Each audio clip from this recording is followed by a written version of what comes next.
You're now listening to the Boys in the Booth podcast with your hosts, Harper Cody, Chad Melbourne, and Casey Abrams. New episodes every Monday on Spotify and Apple Podcasts.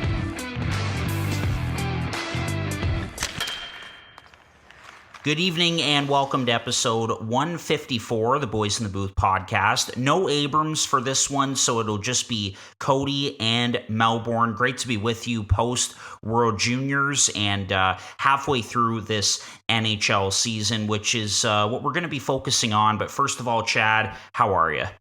I'm doing great, man. And you mentioned it, post World Juniors. What a tournament that was. Like, we were talking about it in our group chat, me, you, and Casey, and like we all agreed, I think, at least, that this was one of the best tournaments, World Junior tournaments, that we've seen in recent memory. It was that good. 100%. Those final two games, like I watched both of them, start to finish, the bronze game and the gold medal game. Two of the best hockey games I've ever seen. Not the best, but it's up there for sure, man. That was a tournament for the ages. 100%. And like the gold medal game, I was in Florida watching it. So myself and Paige's dad, Tony, we had to get the games on. So, yeah. And then as soon as it goes to overtime, you'd think, when you're cheering for a team, you get a bit nervous and everything. And that was there. That was definitely present. But I think because it wasn't the NHL teams that we follow, we were kind of able to step back and appreciate the moment a bit more and just be like, hey, what's better than this? Like, this is the best version of the World Juniors we've gotten in a long time. And not only overtime in the gold medal game, but the upsets that came previously in the tournament. Czechia beating Canada in game 1 to open the tournament. That was a big upset, but there were other ones as well. And then also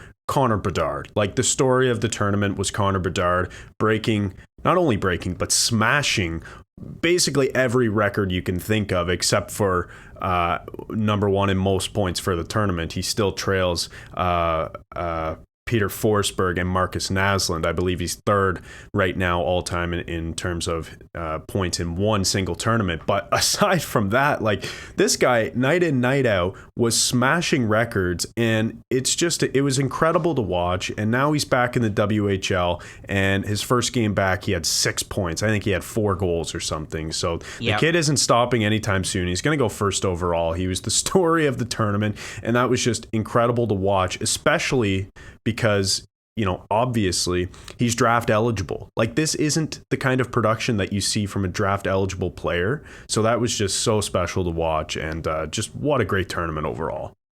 And again, I think everybody in North America has seen the clip by now, but his post-game interview after that gold medal game and how he stopped the reporter and said, "We're not talking about me. I don't want to talk about myself right now," and just focused on the team and how much it meant to him and to be with his teammates and everything. And that's coming from a 17-year-old kid. I shared it on my Instagram and I said, high character and high-end talent.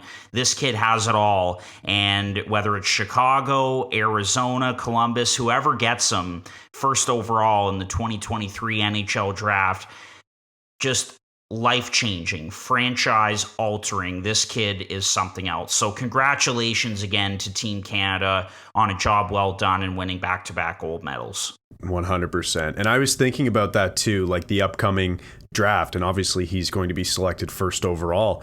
There are some sneaky teams at the bottom of the league right now who have really good prospect pools who would absolutely, like you said, their franchise would be altered forever if they got Connor Bedard. Like, think about Columbus taking Connor Bedard with the stacked prospect pool they already have. Like, Columbus right now is missing a number 1 center. Bedard hops in next season, more than likely. And that just, it would change that franchise. And I think Columbus is a sneaky team at the bottom of the standings right now. Like, I mean, a team like San Jose, I think they're kind of still on the downtrend, and a team like Philadelphia, same thing, and some other teams at the bottom. But Columbus, that's one team I've looked at that I don't think has gotten a lot of coverage in terms of getting the first overall pick. But if they're able to win the lottery, man, like Corey Morel is going to be a happy camper, that's for sure. Oh, getting him, Fantilli, or Leo Carlson for that matter, it would solve a huge issue for them, and that is having that true franchise number one center. So anyway, it's going to be interesting to see. The watch is on for Bedard and the rest of that draft class, which is just disgusting, by the way. It's going to be a good draft. Anyway, all right, let's get off of that. Again, congratulations to Team Canada on their gold in Halifax. And let's get into our betting corner. Again, we're doing this at the top of every podcast every single Monday, and it is brought to you by our friends at Betstamp. Yeah, so welcome once again to the Boys in the Booth Betting Corner. Like you mentioned, Harper, presented by our newest sponsor and our friends at Betstamp, the line shopping app for all sports bettors. Essentially, betting lines have different odds at each sports book, and by using the Betstamp app, you can line shop across all of those sports books to ensure that you're finding the best value available for the bets that you would already be making. So, my bet for this week, Harper, it's a pretty simple one. It's the New Jersey Devils, Casey's team, to beat Carolina tomorrow night because they're the underdogs in that game by quite a bit, given New Jersey's track record this season. They haven't been underdogs in many games this season, so the fact that they are an underdog after kind of a bit of a tough skid against Carolina is, I think there's some value to be had there. Carolina has been very hot with wins recently, one of the hottest teams in the NHL, quite frankly, so you might be thinking about this pick and thinking, that it's crazy. Why are you betting against Carolina? Well, I'm just playing the probabilities here, and when I look at New Jersey, it's a team who's been on a bit of a skid, but all of their underlying numbers have remained relatively the same, and some have even gotten better. So that tells me that they're just getting unlucky in a lot of different categories. So I expect New Jersey to bounce back pretty soon, and the thing with Carolina is kind of the opposite story. They've been winning a lot of games, but their numbers really haven't changed underlying, that is, aside from adding a guy like Max Pacioretty to the mix. So picking the Devils to beat Carolina tomorrow night, and I'll be doing that on BetSafe or FanDuel. Both of those books have the best odds at plus 130. And just for a frame of reference here, if you're line shopping, the worst odds on that bet is plus 120 at BetMGM, BetVictor, BWin, Party Poker, and Rivalry. So Harp, I have to ask, will you be riding that bet, New Jersey tomorrow night to beat Carolina? Well, I think you're 2 for 2 on your bet predictions. I will ride that the Devils will beat the Hurricanes. The Hurricanes have been on a heater lately, winning a ton of games in a row. They've been red hot, and now I think they're due for a bit of a lull. Not a big one because they're a very good hockey team and they're in first place in that Metro division.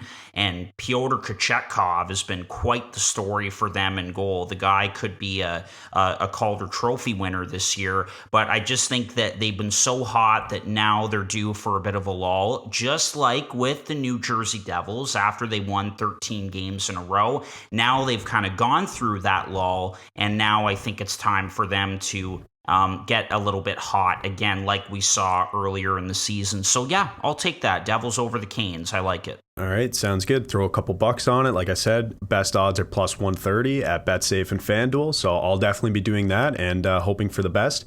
Last week, or was it 2 weeks ago now? Or it was last week. I picked Calle Jarnkrok to score, and dude, like just looking back at his production, he had 3 points last night for the Maple Leafs. He's been all over the ice. He's solidified himself now as that second line left winger. Another fantasy diamond in the rough, you might say, going forward this week as well. So when we get to Fantasy Corner, maybe I'll bring Calle Jarnkrok up again. But point is, he's been fantastic for the Leafs. Couple things. I wanted to mention that, first of all, I have never heard Pyotr Kochetkov. Kochetkov. I had never heard his name said out loud until you just did today, so thank you for that. No worries. I thought that was great. He's in a bit of a difficult situation, though, because Antti Ranta's coming back and Freddie Anderson is there, of course. So the two of them are the guys. So either they're going to have to trade a guy like Antti Ranta, or maybe they see there's more value in moving a guy like Freddie Anderson, or they're going to have to send Kochetkov down again, and he'll have to play in the American League. I don't know how you can send down Kochetkov. I know. He's a young kid. He looks like their future netminder. I think Ranta will end up being the odd man out. He is a UFA this summer, if I'm not mistaken. I believe both him and Freddie are. So yeah. So now we'll see what they want to do. But I could see Ranta being the odd man out. But again, it's like the same situation that the Buffalo Sabres are in with Ukko-Pekka Luukkonen. Eric Comrie has been playing a few games in Rochester on a conditioning stint. He's coming back from an injury. You have Craig Anderson, but you have Ukko-Pekka Luukkonen, who's been lights out for them lately. How can you send him down when he's been playing well? And it's the same situation for Carolina, and Kochetkov has been unbelievable. So yeah. I don't know how you can send him down, but I if I were a betting man, I would say that Ranta would be the odd man out.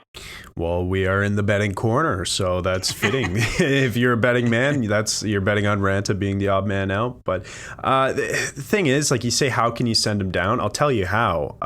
He doesn't require waivers. That is true, and it's the same thing with UPL as well. Exactly. I get that, but at the same time, it's like especially in Buffalo's case, what kind of message are you sending to your fans if you're sending down someone who's played really well for you and is finally starting to look like that goalie of the future that you imagined he would turn into? So I don't know. We'll see, but I would expect that both of these guys will just stay where they are because they've been playing so well. Yeah. Okay. So that was my first point, that I had never heard Kochetkov's name said out loud. I've just read it and kind of looked at all of the consonants in the name and thought, nope, I'll just remember it in my head and never say it out loud. So thanks for that. The second point, while we're still in betting corner here, brought to you by Betstamp, of course, is I must admit, I got this from the Data Draft Fantasy Hockey YouTube channel. If you don't follow Data Draft, they're the reason why I've been so good in both my fantasy leagues this year. I follow their content pretty religiously, but they brought up a bit of some betting advice in their most recent episode, and the betting advice was Jack Hughes over on the shot prop, because in his last 7 games played, he hasn't had fewer than 5 shots in a game. And that dates back to December 21st. In those 7 games, he's averaging nearly 7 shots per game. He has 9 goals, 12 points, and he's just been on an absolute tear. So that's another bet that you could use Betstamp for. Look at the best value on the over-under for Jack Hughes shot prop and just hammer the over, because he's been hitting that every time. Now, I would give you the numbers on where to bet and where the best odds are using the Betstamp app. Unfortunately, those odds won't come out until tomorrow on all the major books, so you'll have to go there and do it yourself. And when you do, download the Betstamp app in the App Store. Just make sure to provide the code Boys in the Booth in all caps when prompted, just to let them know that we sent you. So again, that's another one for the betting corner, is Jack Hughes over on his shot prop, which is usually around 4.5, maybe 5.5 now that he's been hot recently. But like I said, he's been averaging over 7 shots a game, so it's a literal no-brainer. It's free money. I'll be doing that tomorrow for sure. Again, don't have the odds in front of me, but I will get them tomorrow using the Betstamp app. Perfect. All right. Another edition of the Boys in the Booth Betting Corner presented by Betstamp. All right, Chad, let's get into our main topic of this episode, and that is biggest surprises, either positive or negative ones, so far midway through this NHL season, because we are at about that point, the midway mark of this 22-23 NHL campaign, and there have been a handful of surprises so far. So let's get yours, positive or negative, and I know that you have some honorable mentions as well. Yeah, for sure. So like always in these things, I have a bunch of honorable mentions, just things that, we won't be able to do a full episode talking about, but topics I wanted to kind of mention off the cuff just to make sure that, the people know that we know that these things are going on. So number one is the Devils are good this season. So are the Kraken, and the Bruins are incredible. And I think all of those are pretty big surprises, some more than others, but those are just three teams that have been positive surprises for sure to start the season. I shouldn't say to start the season. We're at the halfway mark. So at the halfway mark of the season, I think it's pretty reasonable to say that those three teams have been positive surprises. And then for negative surprises, talking about teams here, I'm looking at the Ottawa Senators, the Florida Panthers, number one, and also just the Central Division. The Central Division has been pretty weak this year, and some are even now ranking it as the fourth best division in the NHL, even below the Pacific. So the Central has not been good, and I think a big part of that is the Avalanche having so many injuries and not being able to absolutely dominate the division. But that's another honorable mention. Those, the few teams there not having a good start. In terms of players, I think some positive honorable mentions here. Tage Thompson, of course, I know you'll like that one. He's having an incredible year. Who would have thought that he would be just absolutely dominating, and looking like Mario Lemieux, in your words, Harp. So that's an honorable mention. Linus Ullmark, another one, is just having an incredible year for Boston. That one hurts. That one hurts for sure for you as a Sabres fan. Yep. But yeah, Ullmark has been good. And sticking with the goalie trend, a few goalies last year who were, quite frankly, terrible and unplayable at times, this year have been really good. So Martin Jones, Carter Hart, and Karel Vejmelka have all been incredible this season. So I wanted to mention them as well.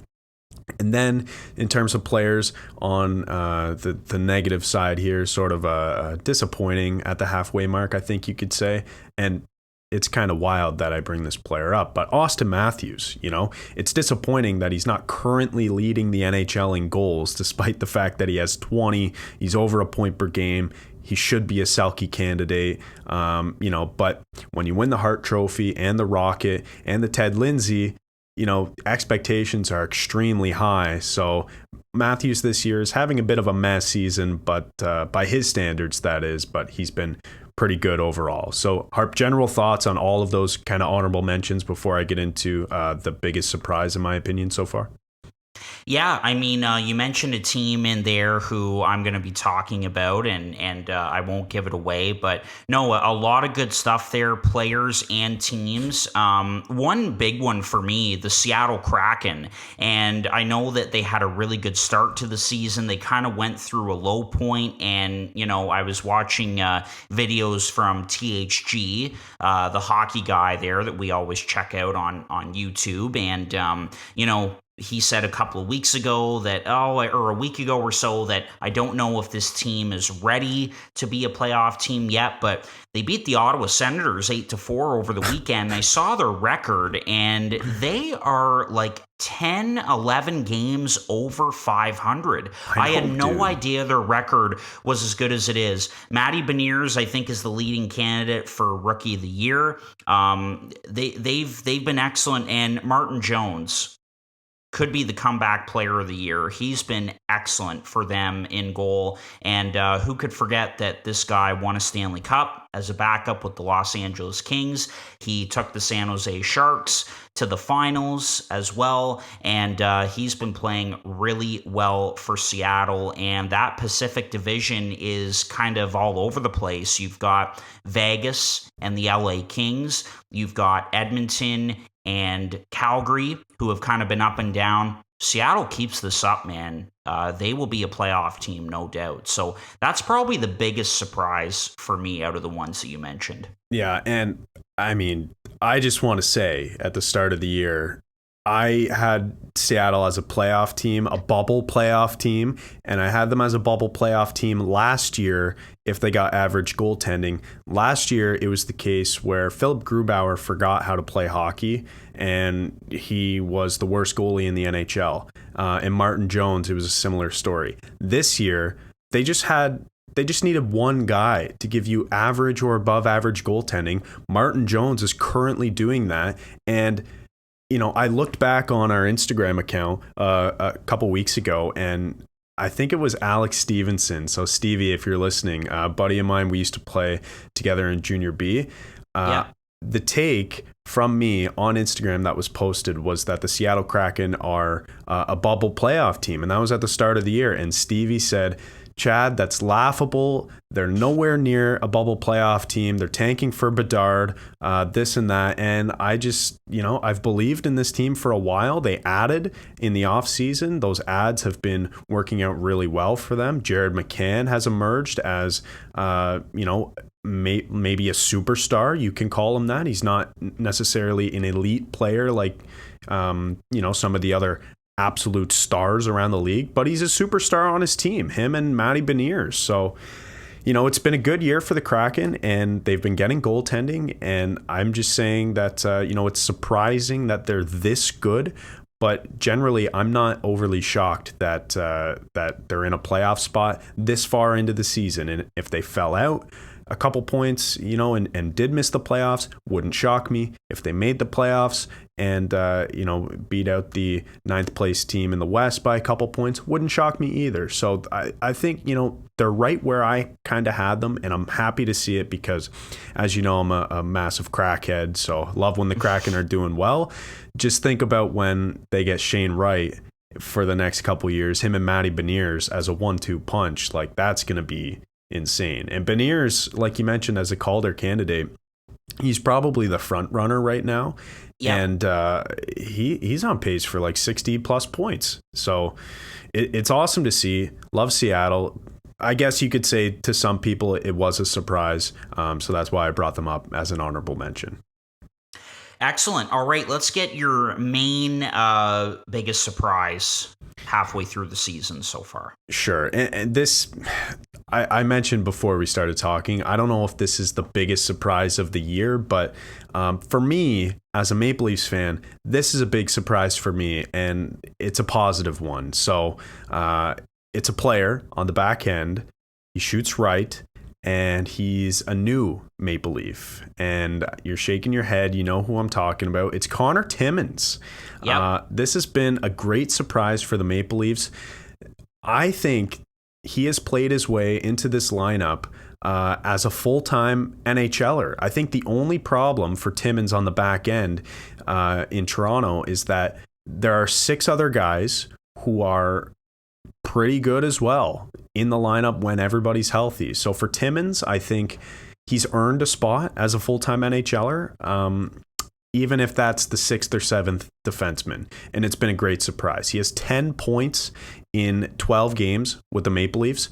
Prior to coming to Toronto, he had just 7 points in 41 games, stretched across 2.5 seasons. So it's been incredible, the offensive production from Timmins, which has been a massive surprise from me, because when we acquired the guy, I didn't know what to expect.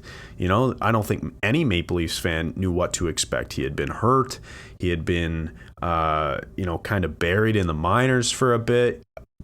He was a high pick, but it didn't really seem like things were going well. And then all of a sudden, this guy just can't stop getting assists, and he scored his first goal the other night. And it's just been such a refreshing surprise for the Maple Leafs, who at times this season have been using their 10th and 11th best defensemen. So that's been incredible for me to watch. And like I mentioned, when everybody's healthy, I legitimately don't know who the Leafs should scratch on the right side, or even on the left side for that for that reason, if you think that that's the way to go. But I think Timmins has played his way into this NHL lineup, and I don't think he's going anywhere for a long time. I think he really fits. I absolutely agree with you. And if you can remember when they made this deal, I was like, this is a good one for the Maple Leafs. I like Connor Timmins a lot. By the way, fun fact about him, one green eye, one brown eye, which is kind of interesting. Didn't know that. Yeah. So, but look, this guy was a very good player in college. He was a late first round pick of the Colorado Avalanche, and I know that he was a big part of that Darcy Kemper trade with the Arizona Coyotes. They really wanted him. They really liked him, and I think that the injury bug and the numbers game when it came to defensemen in Arizona kind of hurt him a little bit. So he gets a fresh start. He goes to a contending team. Obviously, there's the Dubas-Keefe connection with him with the Sioux Greyhounds. He's big. He's gotten some power play time, and this kid just needed a chance to play and needed a chance to get healthy again and really show what he can do. And he's still young, and, you know, it's not like he has a big number attached to him as well. So, again, it's like when we were talking about the goaltenders, UPL and Kochetkov. If somebody is playing well in your lineup, why change that? Why take them out? Why send them down or whatever? So I absolutely agree with you that Connor Timmins has been a great fit on that blue line. He's given them a boost, and don't take him out of the lineup. Yeah, and they did take him out of the lineup the other night. And, you know, because everybody was healthy, they were running Riley Brody, Gio Hall, Sandine Liljegren. You know, Riley Brody has been a stable pairing for the last 2 years now, and you know, you don't need to change that. You know exactly what that is. Gio Hall has been really good defensively, especially when there were a ton of injuries earlier in the year. That pairing had to step up as the Leafs' number one pairing, eat a lot of tough minutes, kill penalties. So that pairing's been really good as well. And then Sandine Liljegren, two younger guys playing third pair minutes against lesser competition, have been dominating the expected goals and the Corsi and the chances, and they've been having really good showings. So it's like, who do you take out of the lineup, you know, to insert Connor Timmins? Well, the other night, Brody, on the second half of back-to-back, the Leafs wanted to rest him and get him some extra time because he is coming off of an injury, and you know, you want to make sure that your best players are feeling their best when they're playing. So Brody comes out of the lineup. Connor Timmins goes in after being a healthy scratch for a couple games in a row, scores his first NHL goal, and picks up a helper as well. So, you know, you don't expect a player like Timmins on the Leafs, who might play 12 to 15 minutes a night, to kind of carry the offense from the back end, but he is making it really difficult on Sheldon Keefe to scratch him over some other guys on the team. Like, it's a good problem that the Leafs have right now, having Timmins as their sixth or seventh best defenseman when everybody's healthy, and he's fit in really, really nicely. And I will say too, you know, despite the fact that he's been producing offensively, I don't expect that to keep up. That's not the reason I like Connor Timmins so much. I like him because he's been okay defensively. I haven't noticed many glaring issues. I'd have to look at his underlying numbers to confirm that eye test. But also, I've really noticed that he makes a good, composed, and responsible first pass out of the zone. That's something that he does really well, and it's been refreshing because, you know, there have been a lot of players on the back end in Toronto who have, you know, not had that kind of poise, to say the least, dating years back. So he's been a great fit. I'm high on the player, and I've liked what he's done in Toronto so far. What I will say is that despite the fact that I like him, I'm not calling for Morgan Rielly's head, you know, like some other Leaf fans have been. Don't need to trade the guy. Having both is great. And Connor Timmins is not Morgan Rielly, so make sure you check yourself before you say that. But I've loved the player for sure.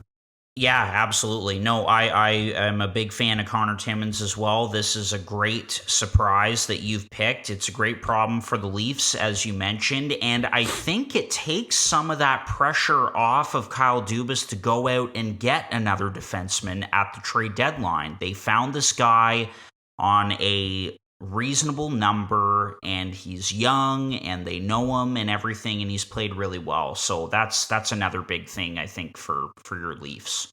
For sure. This podcast is sponsored by Liquid IV. Winter is back, and whether you're playing pond hockey or nursing an eggnog hangover this holiday season, Liquid IV has you covered. Just one stick of Liquid IV in 16 ounces of water hydrates faster and more efficiently than water alone.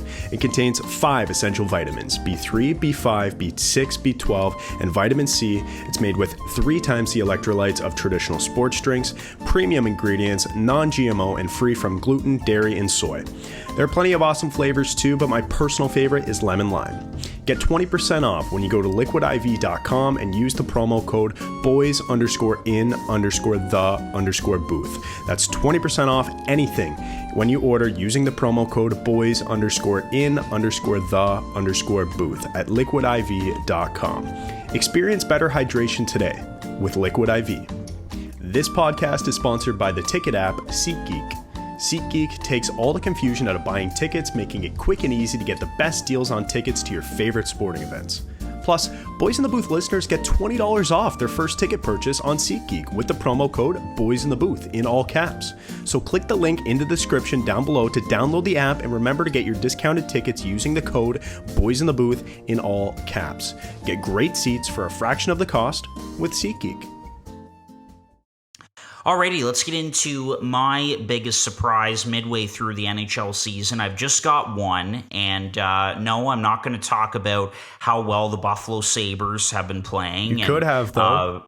Yes, I could for sure, but I do not want to put any bad luck on my hockey team whatsoever. So anyway, and I don't want to come on, and every chance I get, I don't want to just talk about my Sabres. So I'm going to talk about the Florida Panthers as a negative surprise midway through the season. You mentioned them earlier on, but this team just isn't the same, man. 18, 19, and 4 through 41 games, 2 points behind Buffalo in that Atlantic Division, and 6 points out of that second wildcard spot in the East. Who would have thought that the defending President's Trophy winners would be in this position? I watched them yesterday. They lost 5-1 to the Dallas Stars, and I mean, Dallas is a good team, but man, like that was a game that that Florida really needed to win. And at this point, they have to be lights out. Like they have to go on a big run in order to get in and have a solidified playoff spot. I think this goes back, and we heard Elliot Friedman talk about this. I think that tensions were high. People were pissed off in that organization after the loss to Tampa in the playoffs. And they wanted to really shake things up and be a tougher team to play against. Well, they certainly did that with the Tkachuk trade. And although Tkachuk has been fantastic and he certainly is an elite player, they gave away 2 huge parts of their core in Huberdeau and Weegar. And I think it's drastically changed the makeup of this team. And Paul Maurice as well was kind of a surprise hire behind the bench. I figured that after he resigned in Winnipeg that he was going to be done, one of those old school kind of coaches. And I'm not trying to bash Paul Maurice at all, but I just don't know if it's been the best fit.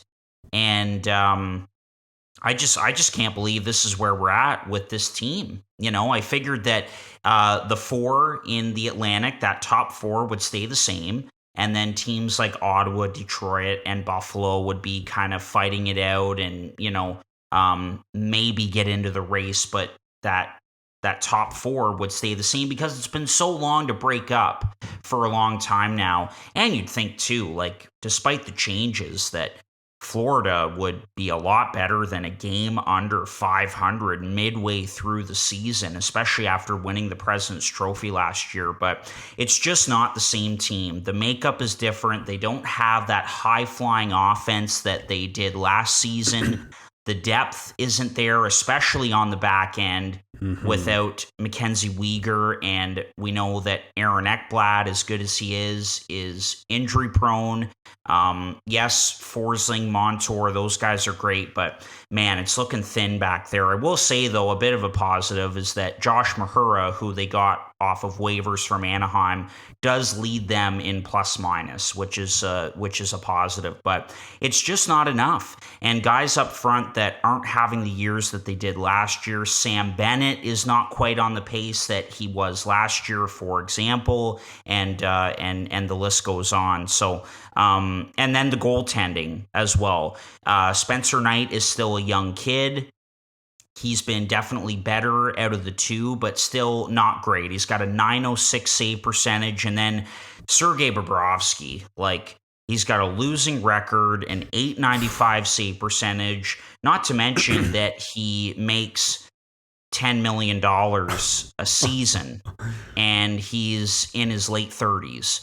So that does not make things easier for this team. And Chad, if they wanted to go and get someone at the deadline, if they wanted to make a big splash, what are they going to give a team?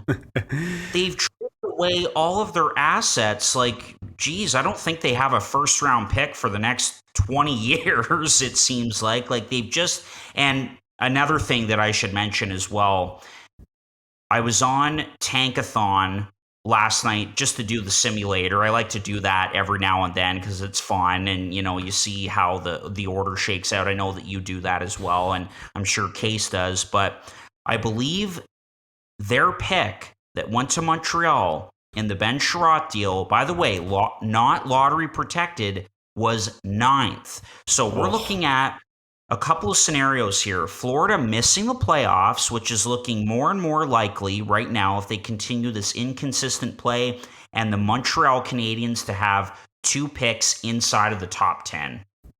It's been a nightmare for the Panthers. They have completely effed themselves with everything that they've done. I know that you agree with me here. Just a thought on the Panthers. Yeah, I mean, talking about being outside of a playoff spot right now, Money Puck currently has the Florida Panthers with an 18.8% chance of making the playoffs this year. This is the reigning President's Trophy winning team, as you mentioned, that isn't only going to miss the playoffs, but they're probably going to miss by a wide margin because the Metro is so good, and it'll likely be 3 teams from the Atlantic and 5 teams from the Metro. At least that's how it's shaking out to be right now at the midway mark of the season. But it's the midway mark of the season. We are 41 plus games into this year, and what's the date that we usually talk about, for playoff teams? If you're not in the playoffs by this date,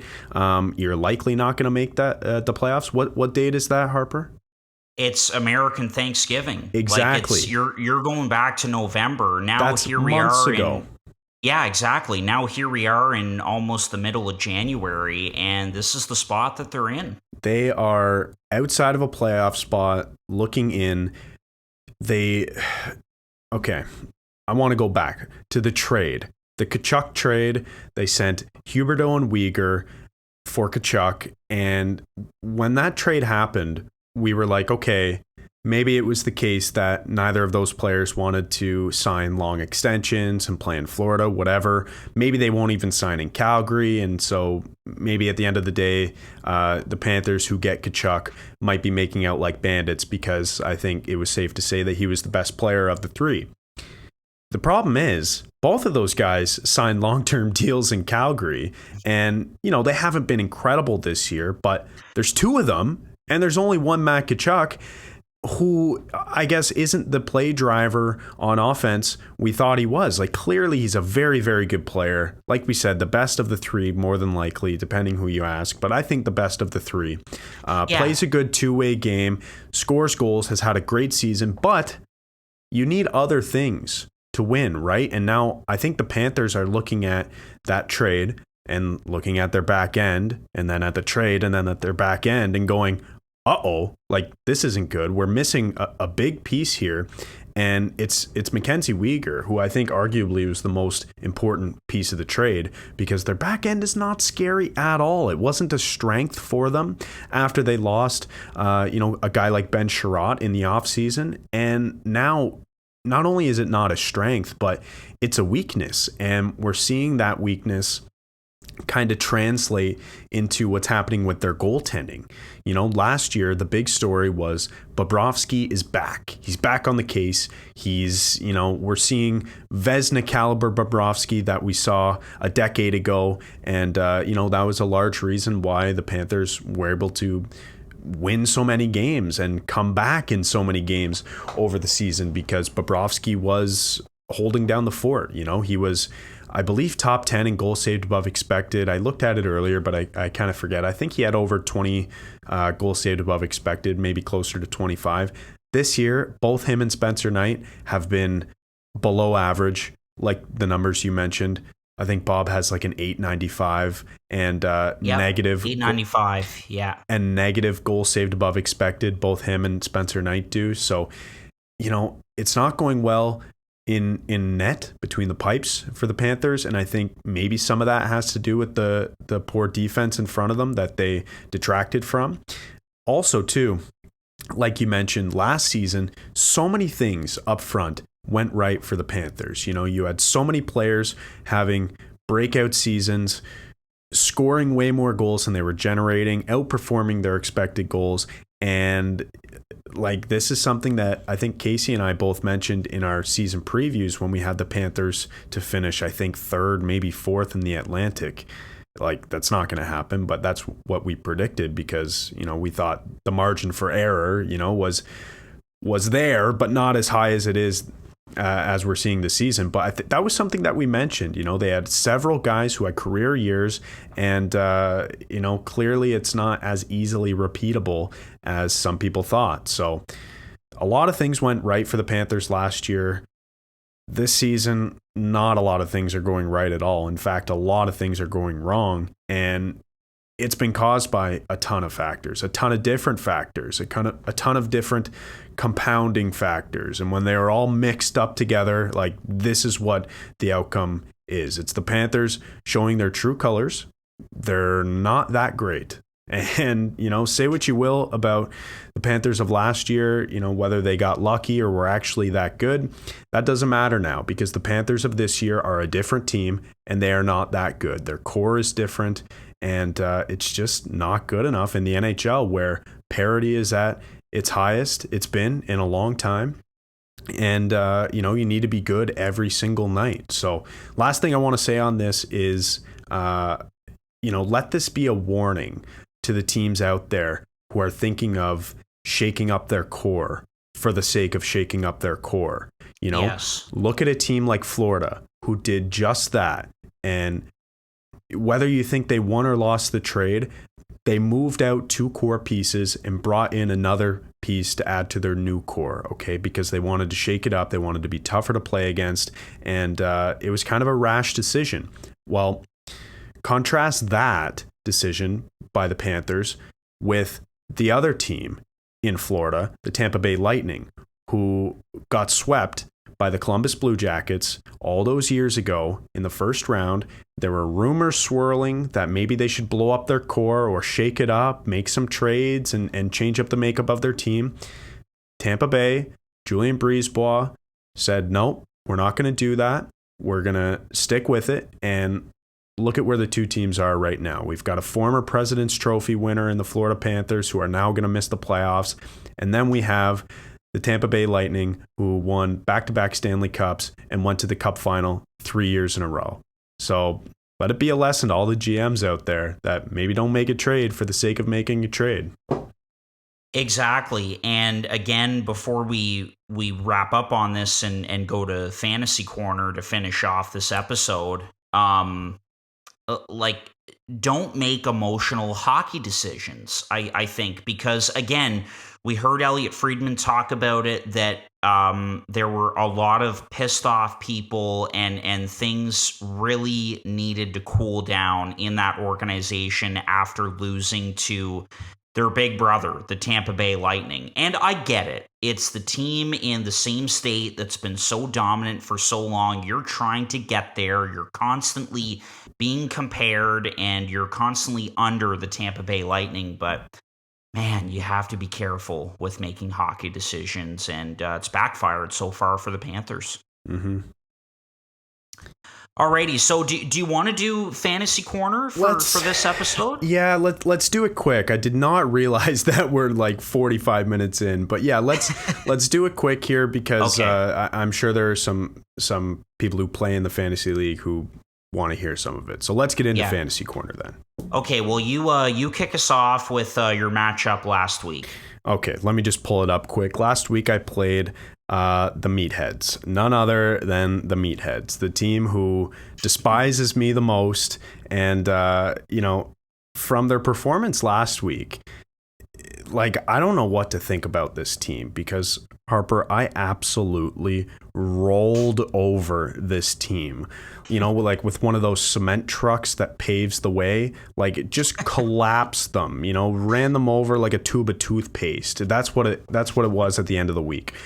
The week finished 231 to 152, me over the Meatheads, and I'm currently still in second place because Kuznetsov's third line has not lost a game yet. But last week was just, I think in my opinion, a bit of an anomaly for me because every single guy, I think, performed above expected. A guy like Bo Horvat had 24.5 points. Brad Marchand had 31 points. JT Miller with 24.75. Travis Konechny, who has been on an absolute tear, and I was happy when he scored against the Leafs because of fantasy. He had 27 points for me last week.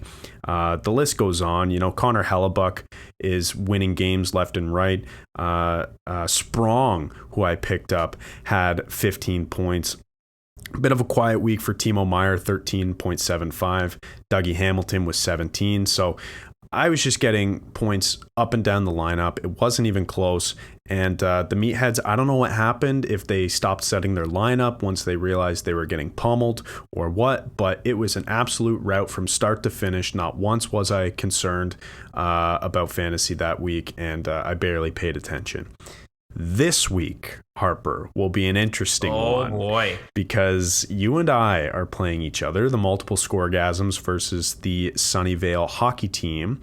And, games haven't started yet, so it's still zip, but the projections right now are 207 for me to 157 for you. But I don't think that's entirely accurate because I don't believe you set your lineup for the entire week just this day. So you like to do that sneak attack, but I'm hopeful that I'll win this week. I will say, though, the Sunnyvale hockey team is currently sitting in a playoff spot right now. They're sitting in 7th.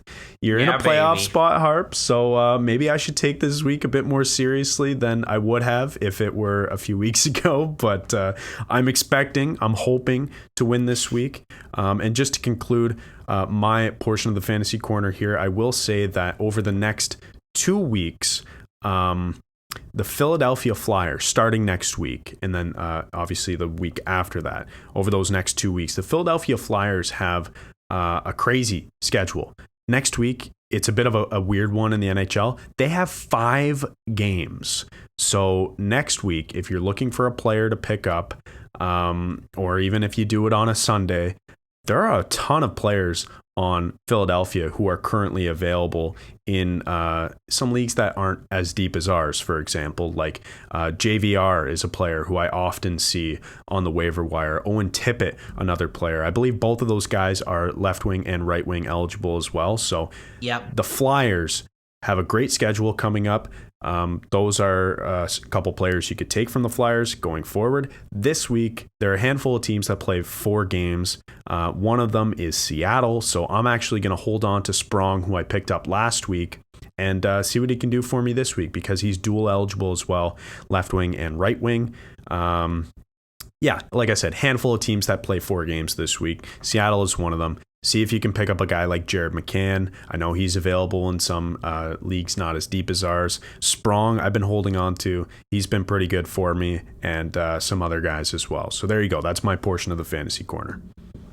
Perfect. Yeah, looking forward to our matchup this week, and I can't believe how nice you were about it going into this matchup. I thought it was going to be like, I'm going to effing crush you this week, and but anyway, things are going good for my squad right now. 3 wins in a row, and I'm sorry to our buddy Jeffrey, the Dirty Birdies, but I absolutely clobbered him last week. It was 214 to 171.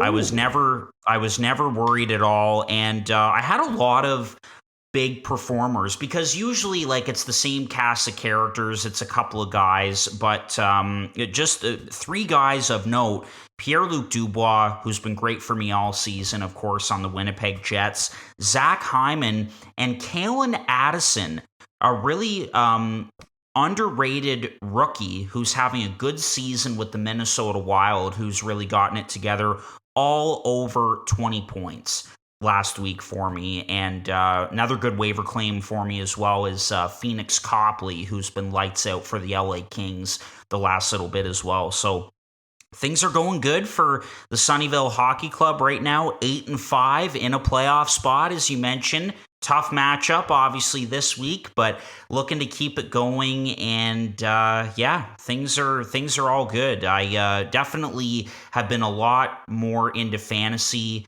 this year than I was last year, and I'm having fun with it. And it's good to see a bit of team success as well. So looking forward to our matchup this week, but it's going to be tough. I love it, man. 214 points in our league, which is a 20-team league, is pretty solid. Like, I'm just looking here. Kuznetsov's third line had 257. Patrick Swayze, your brother, who is now in 12th, by the way. That's a bit tough. Yes, I'm going to have to go have a conversation with him about that after we hop off here. Yeah, but he had 220, which was a big week for him. He just had a tough matchup as well. And then I had 231. Yeah. So, Harp, you had the 4th most points last week with 214. Like, that was a solid week. And I'll say this too, playing the Dirty Birdies as you did last week, that's always a tough matchup because as we know, Jeffrey picked 1st overall, and guess who he picked? Surprise, surprise, Connor McDavid, who leads the NHL right now in goals, assists, and points, I'm pretty sure, at this current moment. So that's hilarious. But last week, I was just looking at it, and Zach Hyman had more points than Connor McDavid. So those, line mates, whether they play on the same line, I don't know, in the top 6, I think they do, and power play as well. Zach Hyman got more cookies than McDavid last week in fantasy. So I thought that was something interesting to bring up. Absolutely. No, he's been great for me all season. So yeah. And last thing I want to say, because this is, we thought this was going to be a quick episode. This is kind of a long one. But I'll do the top 5 and bottom 5 just quick. Number 1 in the league right now is Kuznetsov's third line. That's my buddy Jacob, 13-0, still undefeated. And just I've been chasing him now ever since I lost my one week. But I'm in second right now, multiple score gasms, 12-1-0. First in total points 4. I think I should mention that. Number 3 is No Regretskis. That's Dylan Finley. Always has a good team in fantasy. He's 9-4-0. Pappy's Milk is number 4 right now. That's our buddy Josh. He's 8-5-0. And Paul North Korea is in 5th place right now, 8-5-0, so tied with you in the record, but has more total fantasy points. And that's Cameron, my brother-in-law. He last year he had one of the I don't want to say worst teams, but worst records in fantasy, because I don't think he was as on top of it, setting his lineups and whatnot. But he's had a good season this year in fantasy, currently sitting in 5th and in a playoff spot, of course, because the top 8 make the playoffs. And then looking at the bottom of the league right now, wish Casey was on the podcast, because he's been out of the playoff picture for a couple weeks now, and he's sitting in 10th. 7-6-0 is his record, so I wanted to mention that. Patrick Swayze, as we mentioned as well, your brother, is down to 12th. The Meatheads, obviously one of the big talkers in the fantasy league, they're in 13th right now, under 500. The free fall. under 500, 6-7-0. And now we'll do the bottom 5. So in 20th, we have Eichel Tower, yet to win 1 week so far. That's my buddy John, 0-13-0. He just learned how to set his lineups a few weeks ago, and I don't know if he's on top of it. But anyway, that's his record. In 19th, Jake Slam Dunk Team, 3-10-0. That is our buddy Jake. 18, I took the walk to Poland, 3-10-0 as well. So they're sitting there. That's my buddy Colton. 17th, the mail order brides. Corey Morrell, the big Columbus Blue Jackets fan, has been up and down this season, but he does have 3 wins under his belt. And sitting in 5th last, Connor McJavids. That is my buddy Jay, and his record is 4-9-0. So those are the top 5 and bottom 5 in the league. And it's been fun so far. But yeah, let's wrap this up. Just wanted to mention the standings quick. Sounds good. All right, looking forward to our matchup this week, and thanks so much for listening to episode 154 of the podcast. We will be back with you next week. Have a good one, and talk to you again soon. Enjoy the hockey. This has been another episode of Boys in the Booth with Harper Cody, Chad Melbourne, and Casey Abrams. New episodes every Monday on Spotify and Apple Podcasts. Connect with the Boys in the Booth on Instagram, Facebook, and YouTube at Boys in the Booth. Visit boysinthebooth.com for show details, and don't forget, you can become a patron of the podcast for just $1 a month at www.patreon.com/boysinthebooth.